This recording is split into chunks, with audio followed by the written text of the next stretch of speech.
Are you fully engaged with the 2024 U.S. presidential election? If it is a yes, come on in, take a seat. If it is a no, just stay out of our circle. I don't really focus on anything on like digital or anything. Do you think more high school teenager students should be following along with the presidential election? What matters to you more? Is it the personal characteristics or policy?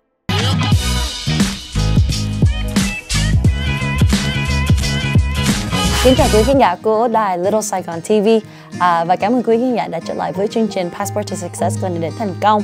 Hôm nay mình sẽ đối thoại chung với các em tuổi teen ở bên trường trung học để có thể tìm hiểu thêm về cuộc bầu cử tổng thống bên nước Mỹ đây. During these election times, it can get very overwhelming and complicated for people due to the many different types of sources, the news, the information that they get, and it can be tough. But we want to remind everybody here, especially for the ones who are getting ready for the election season, it's that remember that your voice is so important. Whether you believe that you're just one person, you do have a big voice that can make change happen in your community, in your city, in your state, across the country. Speaking of voices, you're going to hear some of our high school voices today. So let's go ahead and let's meet them. So welcome everybody. We brought our leadership people here today, our leadership students here today, because we want to talk about the presidential election. Just wanted to give you a couple of guidelines here. You definitely do not have to share whether who you're voting for, who you support. We want to kind of understand a little bit about what teenagers in America today think about when they think about the presidential election. And so we're gonna do like a little game, little activity. I'm gonna pose a question for you. And whether you do agree with it, if it's a yes, I'm gonna have you stay in the circle. And if it's a no, I'm gonna have you take a step out. But for my no people, don't worry about it. Once we kind of discuss it with our yes people, we'll bring you back in and then we'll talk a little bit more about that as well too. Okay, so come on out. So step out, step out. Okay, you guys can stay behind, yeah, wherever you guys. You guys can move around too, you guys don't have to stay here. Okay, so your first question here. Are you fully engaged with the 2024 U.S. presidential election?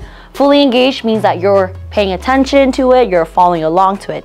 If it is a yes, come on in, take a seat. If it is a no, just stay out of our circle at the moment, okay? So go ahead.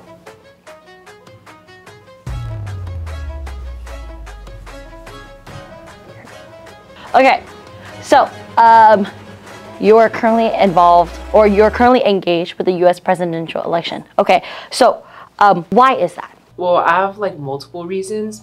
So the first one is I'm taking like government class right now, so AP government at Westminster High School. And so within like that class, we learn about like things about in the past, like the Constitution and all that stuff. But we also learn and connect it to like the current state of like politics. So we connect the Constitution to what we're learning, but also to current events to just further our knowledge about what's happening in the world right now and specifically what's happening in my community. And so that's one of the reasons. The second reason is just I'm very interested in politics. So I want to major in either political science or international relations, which both have to do with the politics just within the United States, but also like outside in the world. By staying up to date, I know like what is happening in my community as well as just like being like a good citizen. And then now can I please invite back everybody else who said no, that they are not following along with the U.S. presidential election. All right, so we've already got a chance to hear Derek's, and now let's hear from some of you all. Why do we here not are fully engaged and paying attention to the U.S. presidential election? Personally, I'm not like engaged in it because I'm really busy, and there's other things I prioritize over politics. I think for me, I haven't exactly like been engaged with it because maybe for me, like I'm not at the age of where I find it to be the most important thing for me.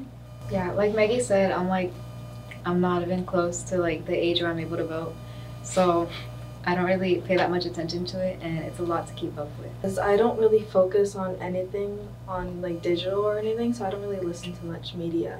Do you think more high school teenager students should be following along with the presidential election during this time? High school students should be following along, like also including us, because like if you think about it, even though we're not at the age of voting yet, like the elections is still very important, and as long as we keep on like continuing to keep up with things, then we'll understand all the policies and just how it all works. So once we are at the age to vote, then we'll know how it all works and what we want in a president. Similarly to Maggie, I believe that students should know like the presidential election is going on, but I don't think they should like fully delve into the presidential election, just because I feel like you only have like a couple years left of like childhood and just being like a teenager and a kid, but like you have many more years to like be an adult. And so I feel like being just like staying or knowing that it is happening but not like being so into it is a good thing, just because for students like it's just another thing for us to worry about. And I feel like in this current age we have like many things to worry about, like for all of us, ASB, and also our grades, our extracurriculars. So I feel like having a curiosity in politics is fine, but like having to like being in it too much is a little bit like overboard, and sometimes can even lead to like one being even controversial. So before we begin anything, let's introduce ourselves. Hi, my name is Derek Al Yung. I'm a senior at Westminster High School. I'm also the ASB Prime Minister, so the ASB President. I'm also involved in BACC, where I'm the Outreach Coordinator. My name's Davina. I'm a 9th grader here at Westminster High School. I'm not involved in too many clubs right now. My name is Kaylin Tran, and I'm a freshman here at Westminster High School. I'm Minister of Rallies in ASB, and I'm in the AVID program. I'm Camille Harrell. I'm currently a 9th grader at Westminster High School too. Hi, my name is Maggie Trung, and I'm a sophomore at Westminster High School, and I'm also Vice President of Archery Club, as well as a part of Deer Hut and Girls League. Can somebody here tell us what does ASB stand for? ASB stands for Associated Student Body, and basically our mission is to not only serve and represent the student body, but we also plan to like give everlasting memories to the student body. So we do this through many events, and then we also host like different like celebrations and like overall events that gear towards like the student body as a whole. And we also celebrate them through many like awards, such as like achievements, like Student of the Month, Athlete of the Month. So yeah, we do all sorts of things regarding the student body. So we're gonna have our next question here. If I can have you all go ahead, stand up. I'm gonna have you take a step out. Easy, easy, easy. Okay, so here is your next question here. Eventually, you'll get to the age where you're gonna be voting, right? You're gonna have to choose different types of candidates in your lifetime. So what matters to you more, okay? Is it the personal characteristics, or could it be policies? If you believe that personal characteristics matter more, I'm gonna have you go ahead and take a seat inside. Why do personal characteristics matter more when you're looking into maybe voting for somebody? I just think that someone who's genuine is a pretty good candidate for someone like leading, you know? Kind of agree with what she says, because when someone's going to be leading your country, I think that their policies do matter, but it's more about who they are as a person. Can I have go ahead the ones who believe that policies are more important? Go ahead, step on it.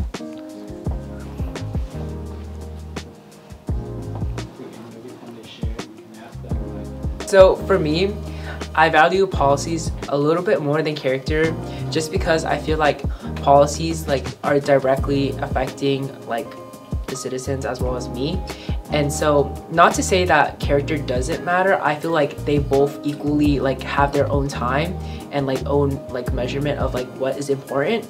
But for me personally, I feel like policies are like more valuable for me to see like whether or not like I like a candidate or not. And then after I know their policies, then character is like what matters most, because I feel like I want a person to represent like me in like the best light possible. And so again, policies matter first, but then I think character like follows that afterwards.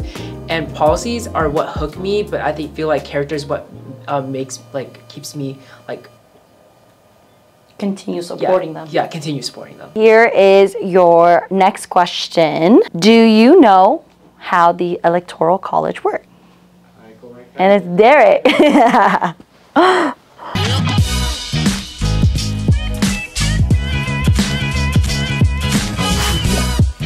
So I think policies is more important because policies determine like everyone's future. And like Derek said, character is also important, but someone's character isn't like a direct source that changes, you know, like people's lives. Like the policies presidents make directly like makes things happen. Meanwhile, someone may be genuine, but they might not like actually do some sort of like action to help the people. Yeah, to add on, it just kind of matters on how they affect us, not how they like act towards us. Mainly the benefits they bring with them. So for my ones who had chosen characteristics, what characteristic do you think is important in a leader? I don't know like the word for it, but someone who does what they say instead of just saying it. I think that's a pretty important characteristic in a leader. I think someone who is really honest and also responsible, and like Davina said, that like actually goes forward with the things that they say they do. So it'll be like being proactive, right? Someone who is proactive will take initiative to take on the task. Okay, and then for my policy people, what policy is important to you? Policies I would like to see is just like policies that help things like student loan debt or like student tuition, because in my honest opinion, I don't think student education should cost like a whole salary.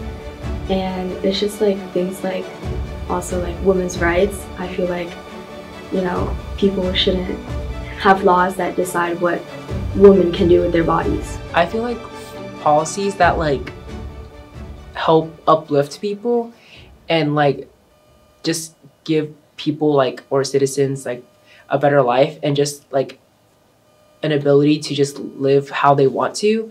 I feel like that's a policy or policies that are like centered around that are like what I support most, because there's like a bunch of different like policies that like are very political or very like polarized, and I don't really want to add my 2 cents on that just because I don't really have like the knowledge or the information to back that up.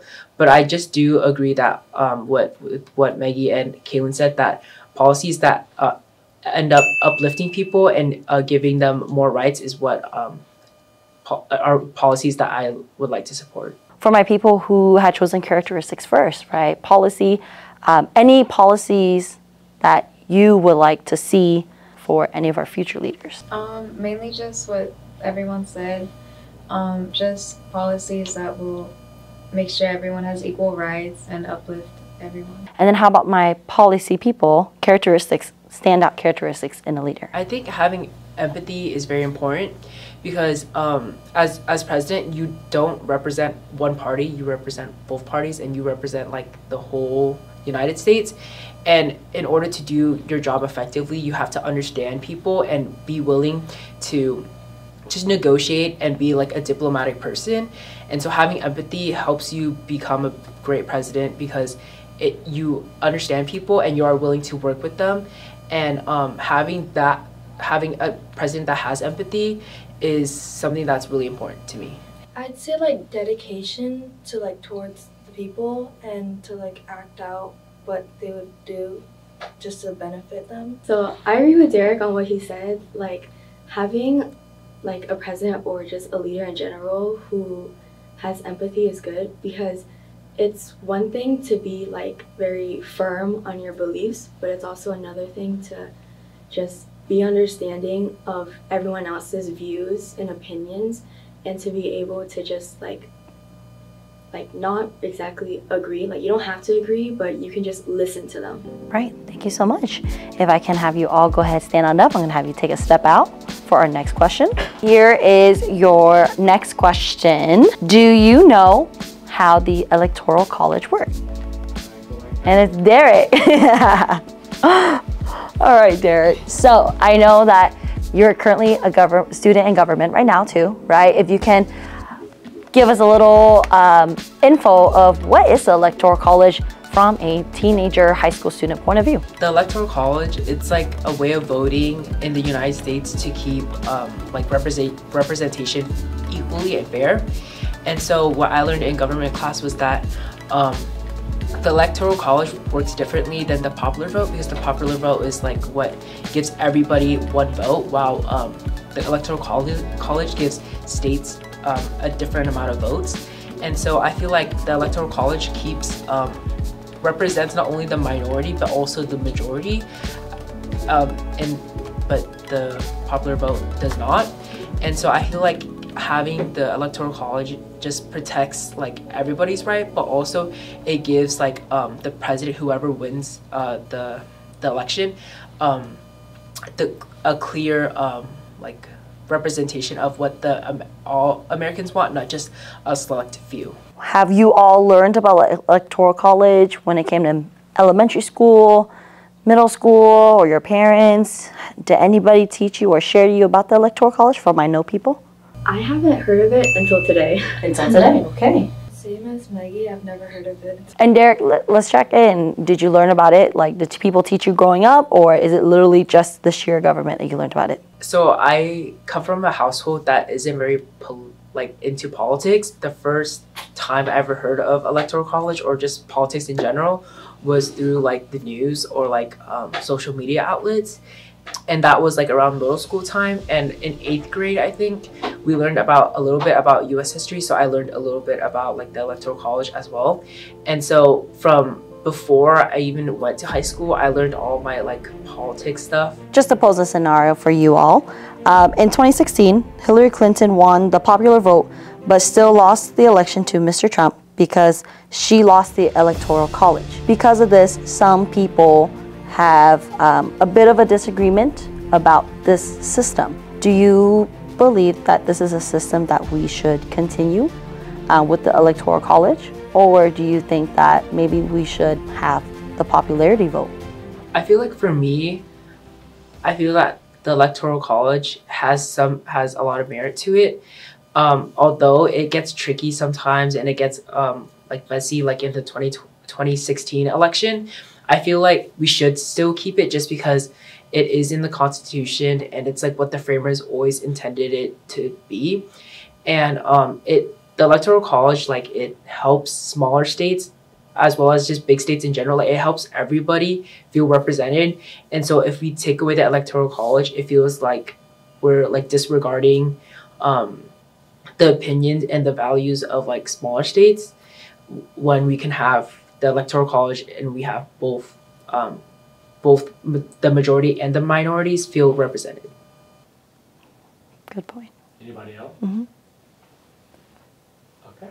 Okay, Right. and that's okay. And definitely, hopefully that eventually, when you guys start taking government as well too, that you can learn about it more, or like how Derek mentioned it too, it's piecing things by little, right? Yeah. So you learn it today. Don't worry, that's good. It's better than nothing at all. All right, let's go ahead. Let's move on to our next question. I'm gonna have you guys step on out of our circle. Check the camera real quick. So you go back. Littered with misinformation. Would you rather follow a mainstream media or an independent media? Cool. Okay, so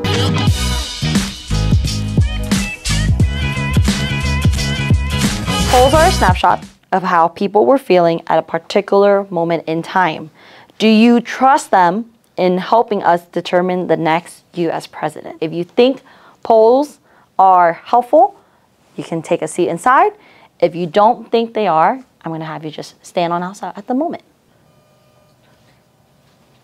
Olivia, okay, that's okay. Here, let's go ahead, let's get everybody come back in. Let's discuss. Okay, so it seems like everybody here do not believe that polls should be used to determine the next US president. Why shouldn't we trust polls when it comes to determining the next US president? I just feel like polls, because it's public to everyone, right?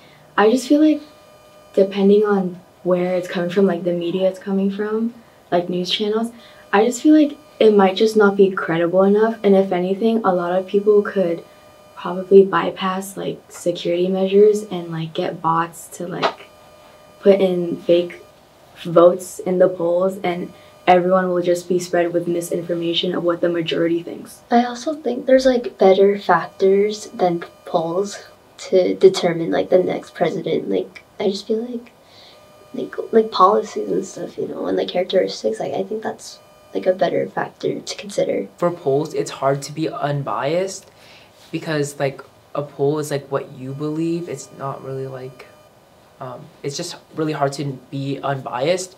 And I feel like that when the election results come out, like based on like the electoral college, I feel like then and there, that's when we'll know like who the president is. We shouldn't judge it based on like polls thing. And it's also hard to frame polls in a way that is not biased because it's just like the creator who's making it, and there's no like fact checking with the polls. But like for the like election itself, like when you're voting, there's like multiple like security stuff and like things that you have to bypass in order to actually vote. And have you go ahead, stand on up. Stand on up. In 2022, a Times technology reporter, Tiffany Su, explored how teachers are helping students navigate a media landscape littered with misinformation. Would you rather follow a mainstream media or an independent media? If you believe that you would rather follow a mainstream media, I'm going to have you go ahead, take a step inside, and then independent, just hold on for me for a moment. So go ahead. Cool. Okay, so mainstream media, okay? Why? And if you are comfortable enough with sharing what type of mainstream media you follow. Mainstream media is just like a good place for everyone, or like it's just an easy place, an accessible place for everyone to get information about politics and stuff. Though I am aware that some of the information that is like spread out isn't like factual. So while mainstream is a good source to get information, it's still important to like fact check everything just to make sure that everything is credible. I feel like mainstream media, like for instance like CNN, MSNBC, all those news outlets, they have already credibility to their name, and so it's their job to like sort of, sometimes they like mess up, but most of the time they do stay like neutral, and it's their objective to stay neutral. So I feel like in that sense it's we can like most people can trust them since they have a big following behind them. If they do get something wrong or they slightly twist information, we have people who can like call them out for it, and that way it just everything stays factual. Because for instance, if you have independent, very small news outlets, they aren't going to reach out to as many people, and so not many people can actually fact check them or actually listen to them. And so having like bigger news outlets, they have fact checkers within their like company and their outlet to rely on, rather than just like independent news outlet and we don't really know who's in their team or not.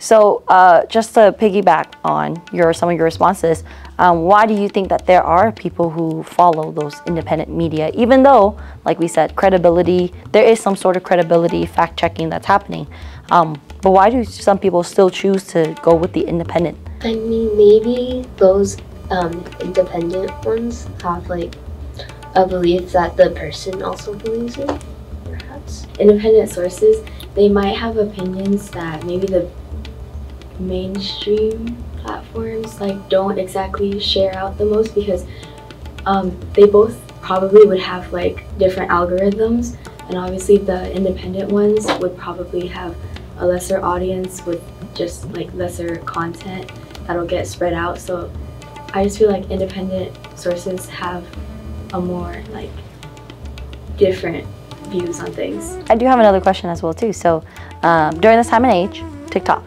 right? TikTok is a big thing. I have to agree. I always see students on TikTok, whether it's in the morning, during class, after school. It's a big thing, right? Would you consider TikTok as a type of mainstream media, or would it be an independent media? I feel like it really depends, because TikTok itself, I feel like it's already a news outlet, but once you're in TikTok and you're looking at your like feed and like the accounts that you interact with, I feel like if they're individual, as in like one person runs that account, or like just a group, then you would consider it like an independent and not really like mainstream. But then there are TikTok accounts that are like ran by corporations and outlets such as like CNN, MSNBC, and those are still like mainstream media like accounts, because like they still are being fact checked, they still have credibility, they are still posting what they post on the news, but instead in like a shorter, like a minute span video. So I mean, I think that TikTok is just a platform with a bunch of mainstream and independent sources, so maybe it's just both. All right, so it's good that you all mentioned about the mainstream, about the media, all of that stuff, right? Because yes, there has to be some sort of credibility. Just as a little tip that you can definitely share with other people around you, but there's a teacher who encourages students to remember this acronym, which is SIFT. So SIFT. Each of the letters represent something when it comes to these kind of media sources, right? So S stands for stop. S stands for stop. I is investigate the source. F is find better coverage. And T is trace claims, quotes, and media to the original context. Please stand on up. Almost there, almost there, almost there. This is like double the crumble cookies for Derek now. Last question here. So, is your political belief similar to your parents or guardians? For this question here, yes, you're gonna step on in. No, you're gonna stay on out at the moment.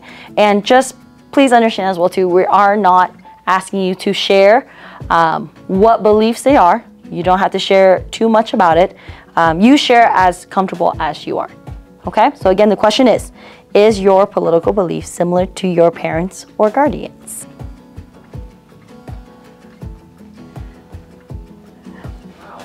Okay, Davina. All right.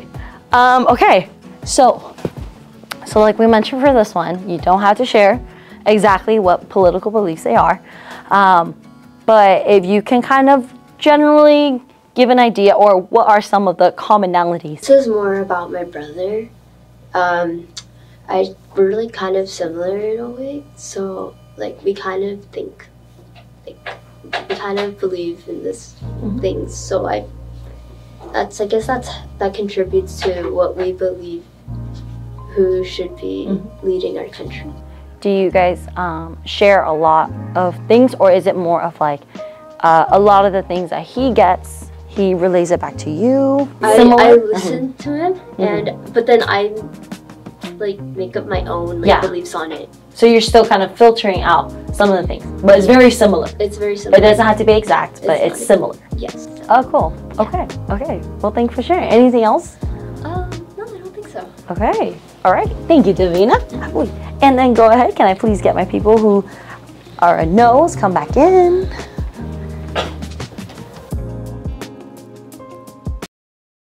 Các em học sinh thân mến, các em có sẵn sàng để nâng các kỹ năng của mình lên mức cao hơn chưa? Hãy sẵn sàng đi, bởi vì học khu trung học Huntington Beach đang bổ sung thêm các lớp giáo dục kỹ thuật nghề hay CTE trong niên học tới. Cho dù em thích về kỹ thuật, y tế, kinh doanh hay các ngành nghề khác, đều sẽ có lớp ưa thích cho mỗi người. Các lớp CTE được thiết kế để cho học sinh có trải nghiệm thực tế trong đời sống. Hãy tận dụng cơ hội này để phát triển các kỹ năng đáng giá, giúp các em chuẩn bị cho sự thành công. Các lớp CTE sẽ khác nhau tùy vào các trường trong học khu. Em nhớ hỏi chuyên gia hướng dẫn của mình để xem các lớp nào được dạy ở trường em. Đừng bỏ mất cơ hội này để khám phá về các đam mê và tiềm năng của mình.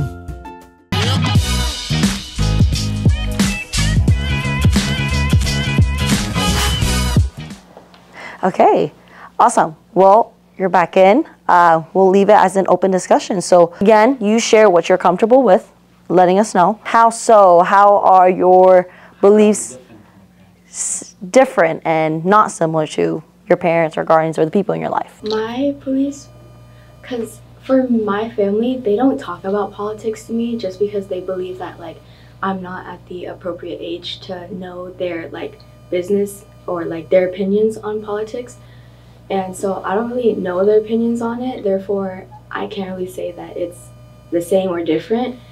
So, but I do believe that maybe once I am older that they will give me advice rather than, you know, like their opinion and what they believe in and what a president should be doing for our country. For me, it's pretty much the same. Like, my parents don't really talk about politics to me, so I can't really say that I have the same opinion as them. But yeah, I think in the future they will give me insight on what I should look for in a president, but I don't think they'll be too pushy about it. For me, it's also the same because they don't really want it to be the most important thing in my life right now, and they just want me to focus on other things before I like actually have to like worry about choosing a president for the country and stuff. Yeah, I feel like for me, my parents, they kind of raised me and my siblings to like think for ourselves and like just think independently and not be swayed by like other people or traditions of ours. And so I feel like I don't really know, I feel like I know that politics is not something that they're like specialists in, and so I feel like I don't really like know or get to like hear from them what they think. And I just think that also I do want to major in some sort of like politics or like work in the community. I feel like they trust me to like think for myself and just like not let how they think influence me. But like obviously they're going to have like they're gonna put in their 2 cents, and I'm grateful for their 2 cents and like their advice. But I feel like they trust me enough to just like make my own decisions because they know that I know best for myself. So just as a follow-up question, do you think so you guys are all high schoolers, teenagers, right? Do you think that there is a certain age where parents can openly discuss to their kids about politics? Is there like a certain age? Maybe there shouldn't be like an age thing. It's more like maturity and like how they handle it. Davina said, like, I feel like there's no certain age where someone, or like when a parent can determine just when someone is ready to have an open conversation about politics and all that. It kind of just depends on like how their family works and what they've all been through in order to have that conversation. Do you think that kids should talk to their parents if they are curious, or should they independently do research? I feel like kids, they do have the right to just ask a question, but I feel like it's the parents' responsibility to make sure that they're not like forcing their child to a certain belief, and that they should have an open conversation where it's just like factual evidence and just to let the kid understand what's going on. I think it really depends on like your family dynamic and like what your family like is routine to. But I think it's also important for like a student or like a young child to have student agency, which is basically like their willingness to like learn and like their curiosity and like how they're willing to learn. And so I feel like it's important for the student to like look for information, whether that be the internet, but also I feel like your parents is also like a good safe spot to like talk about certain aspects. Obviously not every family is the ideal type, but I feel like looking to their internet and then just having small discussions is totally okay too. Adding on to the whole like just asking questions in general, I feel like kids or just everyone in general should be asking questions and questioning how things work and all that, because questions lead to like new information, new knowledge, and you should be aware of like what's going on around you, and maybe like once you're old enough or when you're ready, like to just get an idea of what you want to do in order to like help a cause or something. Okay, ready? When you turn 18, will you be voting? Just raise your hands. Who's voting when they turn 18? Awesome. And did you know that in California, you can pre-register to vote at 16 and then you vote at 18? So there you go. Okay, so start earlier than later. If there are any final thoughts, comments. Okay, that is it. And this is the last time I'm gonna ask you to stand on up. Goodbye. Thank you so much. Thank you, thank you. Thank you, guys. Thank you. He has crumble. Just kidding. I don't have a crumble. Crumble. Crumble.